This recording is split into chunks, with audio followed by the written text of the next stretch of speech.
Next-door staff at the centre of the dispute spent lunchtime at National Park waiting to hear the result of talks in Sydney with the Newgas parent company Australian Gas and Light.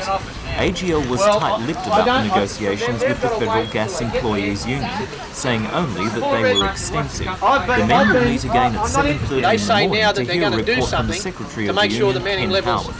In the meantime, work bans on the use of paperwork, radios and telephones continue.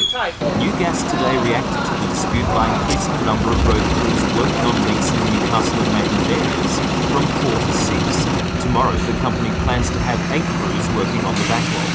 The union says the manning levels have been too low for too long, and that as a result, the leaks are out of hand.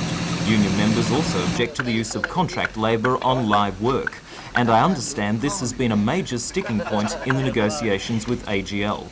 Today, the manager of Newgas, Bob Henderson, said that although there are more than 130 leaks, the public should not worry.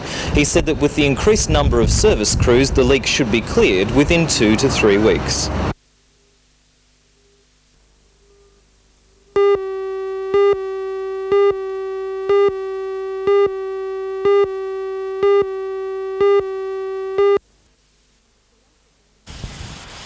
The local building industry reflects the statewide slump which has led to the federal government being lobbied to lift the ceiling on interest rates. According to the Master Builders Association, there is simply no money in the market. Despite today's announcement by the Prime Minister that the government is committed to maintaining the existing 13.5% ceiling, the Master Builders Association says it will actively pursue the deregulation of interest rates. Because it will free money up and it will naturally bring money back into the marketplace, because who wants to put money into the housing industry at present at 13.5 when everywhere you can get 16% plus? That's the big problem. There's no money coming into the housing market. Wouldn't the high interest rates though simply price people out of the market? Once they're introduced, it will tend to flatten out and the marketplace will determine its own levels. And if you don't do that, we will remain in this dead position for a much longer period, we believe. Do you think high interest rates are responsible for the slump in the building industry? I think it becomes a state of mind with people. What they don't seem to realise is there's probably as good a time as any to build, but if you can get money, you will have to pay more for it, which means you'll tighten your belt for a period of perhaps 12 months or so, and then you'll go back to normal. So you're saying people should build even now? I think we've got to try and instil some confidence in people, and we've got to try and get the market to have money available and build.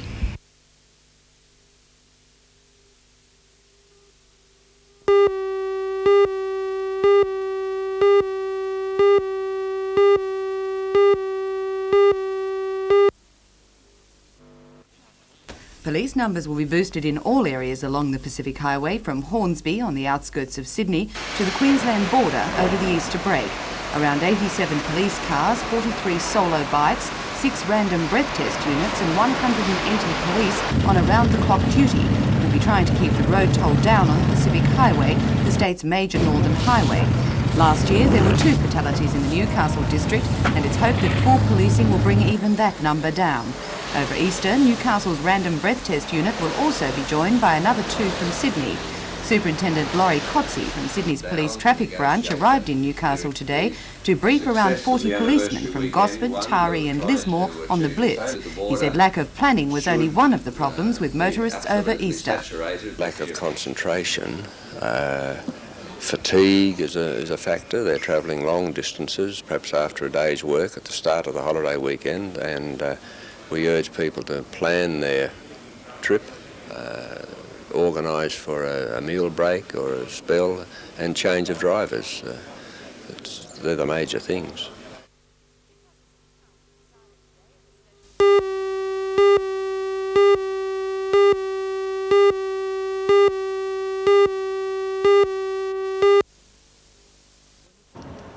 When the quarter-finals of the Hunter Challenge began this afternoon, 7 rounds and 56 games of bowls had been played since the tournament began on Tuesday. After all that bowls, an amazing result eventuated, with Hunter teams scoring 28 wins and the rest of Australia teams also scoring 28 wins in the qualifying rounds.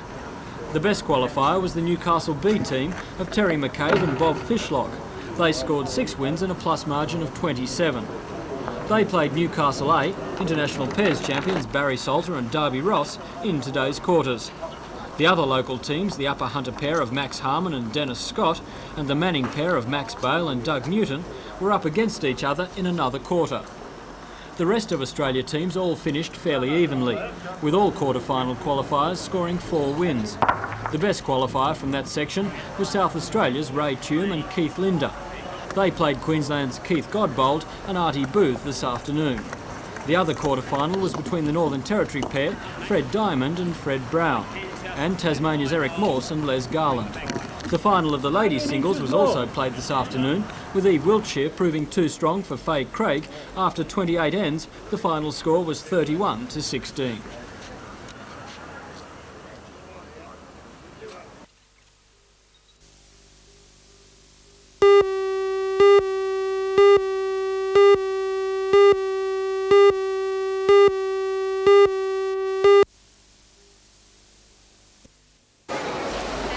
Fiction and non-fiction, history, biographies and novels. The range was unlimited in the garage of Charlestown's library today. The book sale was organised by the Hornsby Leo Club, with half the day's takings going to Camp Quality for the terminally ill children, as well as the Guide Dog Association. It was a day to restock personal libraries by purchasing the 40,000 books at bargain prices. But it was also a chance for residents of Redhead to voice their opposition to the Lake Macquarie City Council's decision to close the branch libraries in the area. The doors were locked on Redhead Public Library late last year, and residents are not prepared to give up their fight for its reopening. Here we've taken a survey, the people are still with us, and at a meeting we had at the club recently we've decided that in fact the fight is just beginning. We consider the council hasn't given us a fair hearing. There's been no public discussion on the closure. We have placed our submission, but again, no public discussion on those points. We feel we've got a just cause.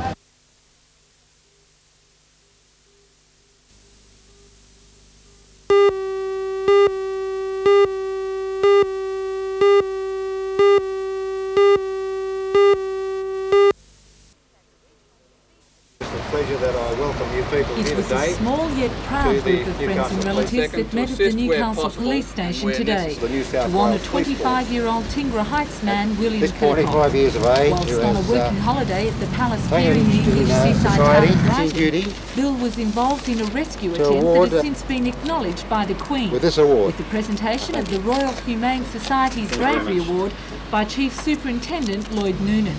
The young lifeguard of 9 years recalls the events of last August, which could have resulted in 3 people drowning.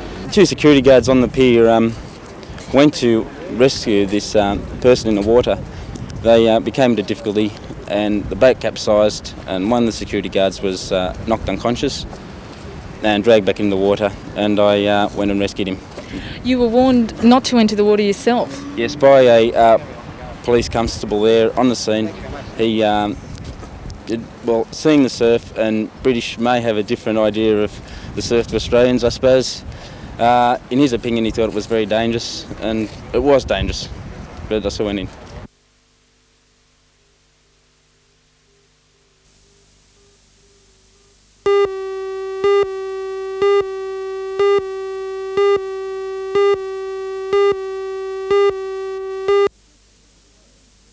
Status quo. If you've just tuned in, you're listening to 96.5 Valley FM's third test broadcast and Cancer Radiothon, which is running through until 6 p.m. tomorrow night. The idea behind the Radiothon is to give people in Maitland firstly a sample of the sort of music that Valley FM will bring to them, and more importantly to give local residents an opportunity to support the cause of cancer research. It's also an important broadcast for Valley FM. Well, for Valley FM it represents its last major test broadcast before we approach the tribunal looking for our community licence. So for us it's a technical exercise as well as an exercise in community involvement. It looks pretty good. We've got excellent support this time, both from members of the public and from business houses, and this gives us the confidence to go forward to approach the tribunal and to show to them that we have widespread support.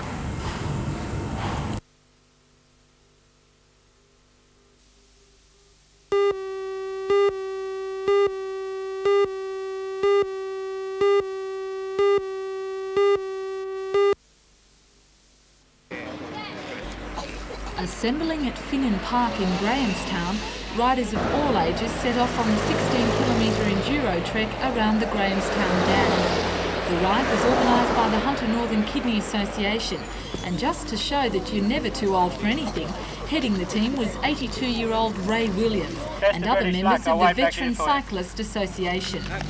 While some riders were intent on improving personal times, others took advantage of the day, enjoying a family outing. Among the cyclists were miners from Mount Thorley, who have already contributed $800 to the cause. It's hoped that sponsorship of the day will bring more than $5,000 to help buy equipment for kidney treatment at the Royal Newcastle Hospital. With time being taken out for watering spots, riders put in all their effort, some completing 13 laps of the circuit, totalling 212 kilometres.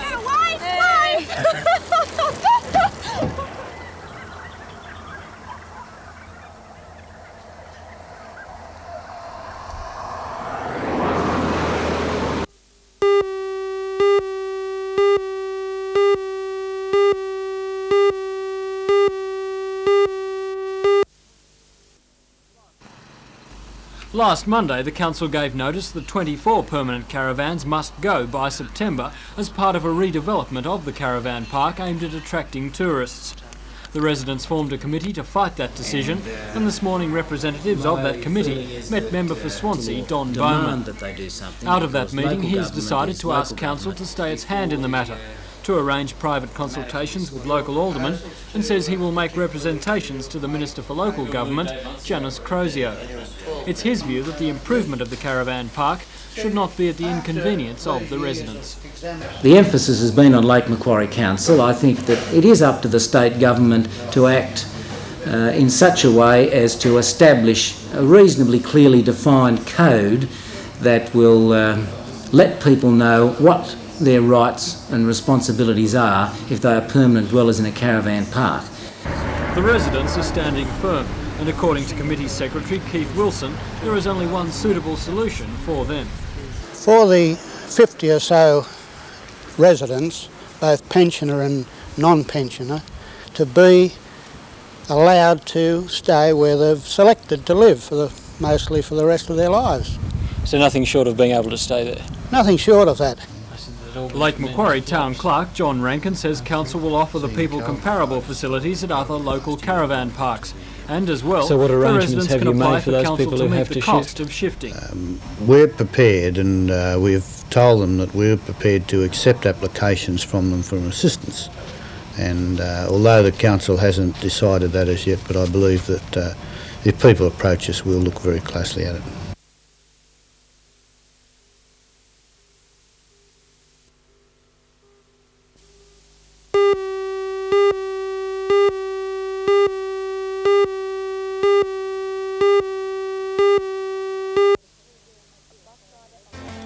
A bus driver and a schoolgirl are dead following a level crossing accident between a train and a school bus 4 kilometres from Denman at about 10 to 8 this morning.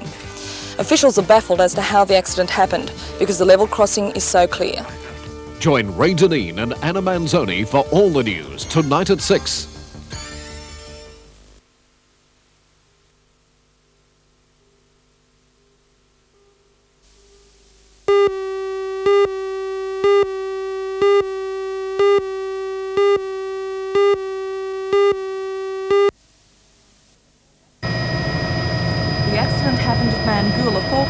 From Denman on the Merrywall Road.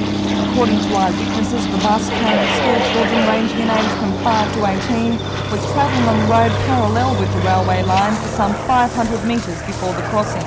The driver reportedly slowed but failed to stop the bus, and the empty wheat train careered into it. The other 41 young passengers were taken initially to Denman Hospital and 9 related transferred to Muswellbrook Hospital. 2 more were flown by rescue helicopter to Royal Newcastle Hospital, suffering from spinal and head injuries. A third, a 13-year-old girl with a fractured skull, is being flown to the Royal this afternoon.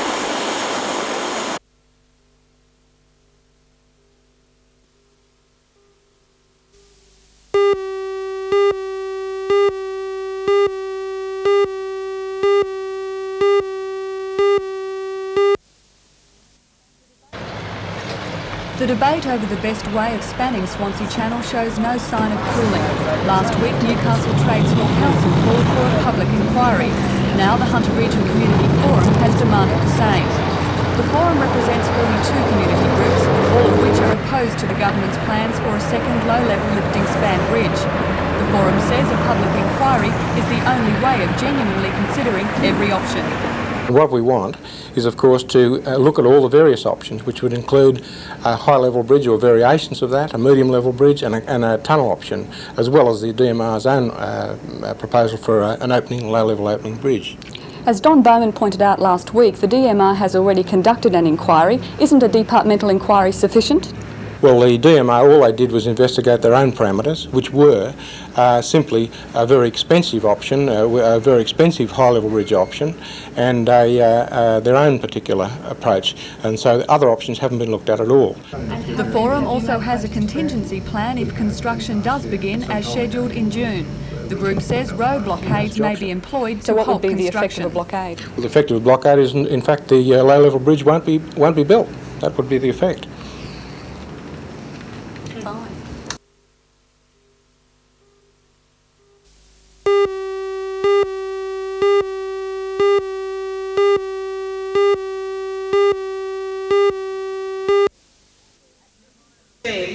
At meetings in the city and at Waratah, members of the Public Service Association voted in favour of strike action as a means of applying pressure on the state government. The PSA wants permanent status to be given to members who are now classed as temporary and part-time workers. According to the association, many of these positions are ongoing, extending over a number of years, and yet members are not entitled to superannuation or long service leave. Average public servant has got all these conditions, whereas something like 18,000 Public Service Association members have less conditions of service. While ancillary staff at schools and parking officers are the two groups worst affected, the PSA says every member's job is at risk. Well, finally it's going to be the whole of the Public Service Association membership affected, because what they're looking is putting permanent part-time work into the whole of the public service with less conditions of service. The association is giving the government until the 1st of next month to agree in writing to its demands and until the 1st of July to implement the changes before strike action will be taken. The Public Service Association is usually seen as a non-militant union. Industrial action is usually of only 1 or 2 days duration. However, permanency for members is considered essential, and the PSA has made it clear it's prepared to launch an extensive campaign to achieve that goal.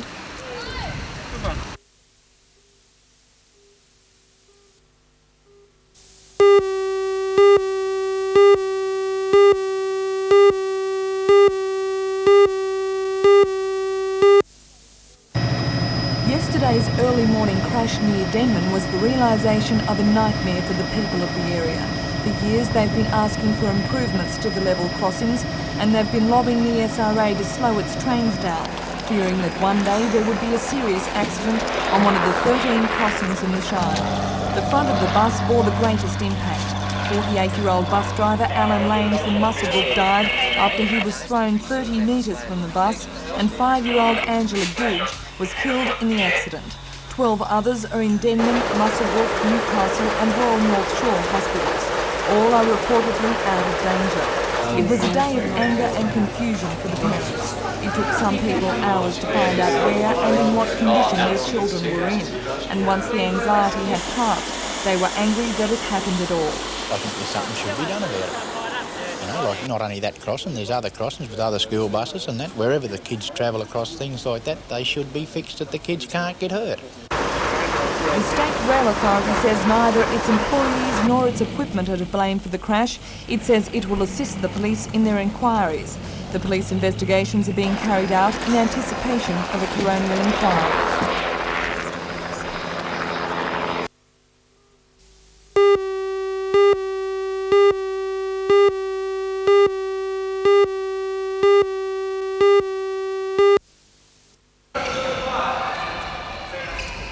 The first game in the 1986 NBL season gets underway on the 26th of next month, and already the NIB Falcons are hard at training. In what might be seen as a shaky start, last weekend's 2 trial matches saw the Newcastle side defeated in both games, going down to Woollawara 99 to 118 and narrowly to the Sydney Supersonics 102 to 103.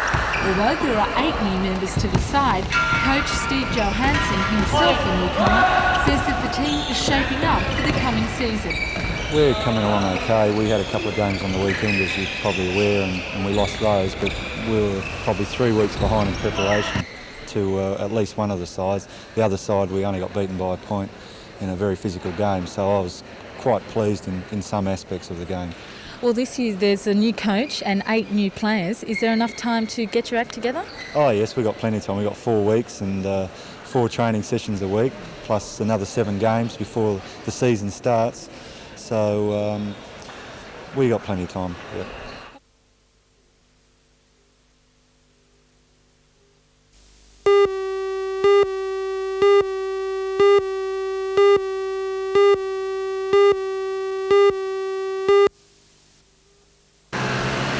Construction costs of Block A and the renovation of Block B have already totalled over $12 million, with the result winning 2 architectural awards.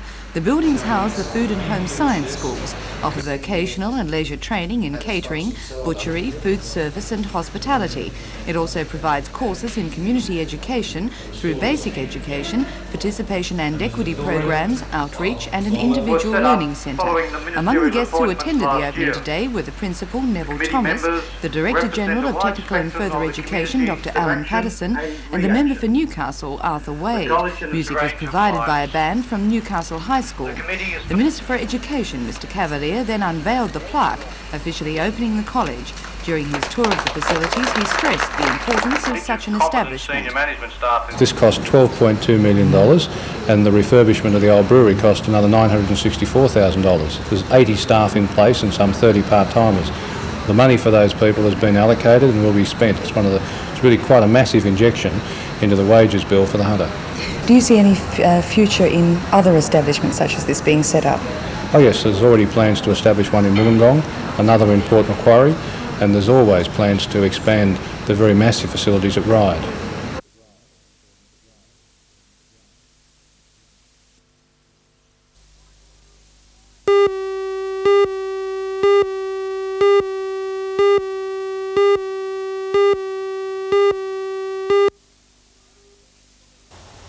It's litter like this that has raised the ire of state recreation supporters. Domestic garbage, car bodies and old fridges are par of the course. The rubbish is dumped indiscriminately on either side of access roads into the area. Park supporter Tony Angel says Glenrock is rapidly being spoilt by the offenders. I don't say it's laziness because it takes more effort to get in here than gets to the take it to the dump. Whether it's trying to save money or what it is, I'm not too sure. But one thing is very obvious, that they've got no consideration for the natural environment or the bush or other people that may like to enjoy these sort of things. Just how bad is the condition of the park? It's shocking. It's getting worse and worse the days go by. As you see, there's car bodies. Here a couple of months ago I was down there, I was walking through the bush and this dog rolled up in canvas. He'd been there for quite some time. And it's just a regular dumping spot for cars, unwanted refuge, anything at all. Mr Angel says the condition of the recreation area has deteriorated badly since charges were introduced at Redhead Dump. However, Lake Macquarie City Council says dumping at Glenrock has been an ongoing problem. In an effort to control it, the council will prosecute anyone found dumping garbage in the park.